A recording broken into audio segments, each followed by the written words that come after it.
Lendas dos judeus. A admoestação de Simeão contra a inveja. Assim como Rúben confessou seu pecado em seu leito de morte e advertiu seus filhos e sua família para se precaverem contra a falta de castidade, o vício que causou sua queda, assim como Simeão, quando estava prestes a morrer, reuniu seus filhos a seu redor e confessou o pecado que havia cometido. Ele era culpado de inveja ilimitada de José e falou: Eu era o segundo filho gerado por meu pai Jacó. Minha mãe Lia me chamou de Simeão, porque o Todo-Poderoso ouviu sua oração, maneira de agir. E eu não tinha medo de nada, pois meu coração era duro, e meu fígado inflexível, e minhas entranhas sem piedade. E nos dias da minha juventude eu tinha ciúmes de José, pois nosso pai o amava mais do que todos nós, e resolvi matá-lo, pois o príncipe da tentação enviou o espírito do ciúme para tomar posse de mim. Isso me cegou de modo que não considerei José como meu irmão, e não poupei nem mesmo a meu pai Jacó.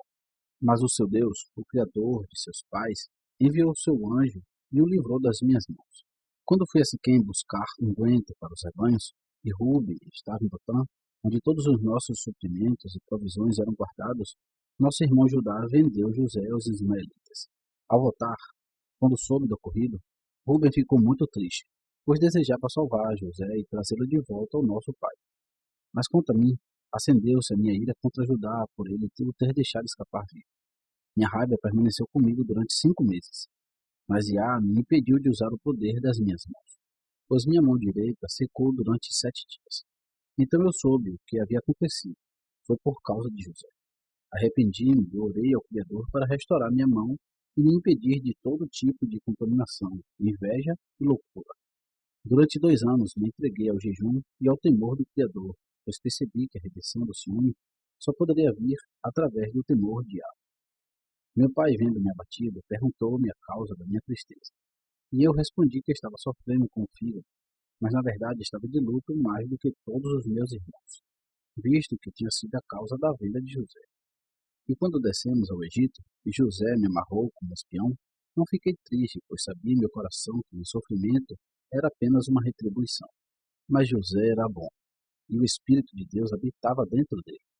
Por mais compassivo e misericordioso que fosse, ele não guardava nenhum ressentimento por minhas más ações para com ele, mas me amava com o mesmo amor que demonstrava aos outros.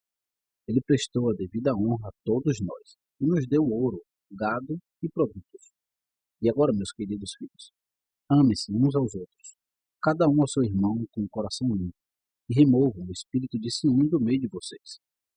Como Rubem, Simeão também convocou seus filhos a tomarem cuidado com a falta de castidade, pois esse vício é a mãe de todo o mal. Separa o homem de Deus e o abandona em berrar. Estas foram as palavras finais de sua exortação.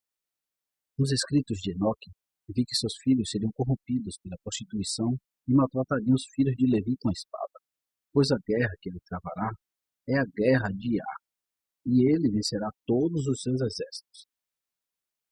Como um pequeno remanescente, vocês serão espalhados entre Levi e Judá, e nenhum de vocês se levantará para ser juiz ou rei de nosso povo, como meu pai Jacó profetizou em sua bênção. Tendo completado as suas admoestações aos filhos, Simeão faleceu e foi reunido a seus pais, com a idade de 125 anos. Seus filhos o colocaram num caixão feito de madeira imperecível, para que pudessem carregar seus ossos para Hebrom, como fizeram em segredo durante a guerra entre os egípcios e os cananeus. Assim fizeram todas as tribos durante a guerra. Eles levaram os restos mortais de cada um de seu fundador do Egito para Hebrom. Apenas os ossos de José permaneceram no Egito, até que os israelitas saíssem da terra, pois os egípcios os guardavam nas câmaras do tesouro real. Seus mágicos os avisaram que sempre que os ossos de José fossem removidos do Egito, uma grande escuridão envolveria toda a terra, e seria um terrível infortúnio para os egípcios, pois ninguém seria capaz de reconhecer seu vizinho, mesmo com a luz da lâmpada. Lendas dos judeus. A ascensão de Levi. Quando foi revelado a Levi que ele estava prestes a morrer, ele reuniu todos os seus filhos ao seu redor para lhes contar a história de sua vida. E também lhes profetizou o que fariam e o que aconteceria com eles até o dia do julgamento. Ele falou: Quando pastoreávamos os rebanhos em Abel, Meolá, o espírito de compreensão de Á veio sobre mim. e vi toda a humanidade, como eles corrompem seus caminhos e que a injustiça constrói muros para si mesma, e a impiedade se assenta, entronizando as nas torres. E caí na tristeza pelas gerações dos homens, e orei ao Todo-Poderoso para me salvar. O sono me envolveu, e vi uma montanha alta, e eis, os céus se abriram, e um anjo de Deus se dirigiu a mim e disse: Levi, entre. Entrei no primeiro céu, e vi um grande mar pairando a mim. E mais adiante vi um segundo céu, mais brilhante, mais resplandecente que o primeiro. Eu disse ao anjo: Por que isso acontece? E o anjo me disse: Não se maravilhe com isso, pois você verá outro céu, brilhante sem comparação. E quando você ascender para lá, você estará perto de Yah, e será seu ministro, e declarará seus ministérios para homens, e da porção de Yah será a tua vida. E ele será o teu campo, e a tua vinha, e os frutos, e o ouro, e a prata. Então o anjo explicou-me os usos dos diferentes céus, e tudo o que acontece em cada um, e proclamou o dia do julgamento. Ele abriu os portões do terceiro céu, onde contemplei o templo sagrado, e o Criador sentado no trono da glória. Yah me falou: Levi, sobre ti concedi a bênção do sacerdócio, até que eu venha e habite no meio de Israel. Então o anjo me carregou de volta à terra e me deu um escudo e uma espada, dizendo: Execute vingança em Siquém por Diná, e eu estarei com você, pois o Todo-Poderoso me enviou. Perguntei ao anjo qual era o nome, e ele respondeu: Eu sou o anjo que intercede pelo povo de Israel, para que não seja totalmente destruído, pois todo espírito maligno o ataca. Quando acordei, procurei meu pai, e no caminho, perto de Gebal, encontrei um escudo de latão, como o que tinha visto em meu sonho. Então aconselhei meu pai e meu irmão Ruben a convidar os filhos de Amor a circuncidar-se, pois eu estava tremendo de raiva por causa do ato abominável que eles haviam cometido. Eu matei Siquém primeiro de tudo, e depois Simeão matou Ramor, e todos os meus outros irmãos saíram e destruíram a cidade inteira. Nosso pai levou isso em parte ruim, e em sua bênção ele se lembrou de nossa conduta. Embora tenhamos feito uma coisa errada ao agir assim contra sua vontade, ainda assim reconheci que era julgamento de Deus sobre o povo de Siquém, por causa de seus pecados. E disse a meu pai: Não te ire, meu pai, pois o Todo-Poderoso exterminará os cananeus através disso, e ele dará a terra a ti e à tua descendência depois de ti. Doravante Siquém será chamada a cidade dos imbecis, pois como o tolo é ridicularizado, então nós zombamos deles. Quando viajamos para Belém e permanecemos lá por 70 dias, outra visão me foi concedida como a anterior.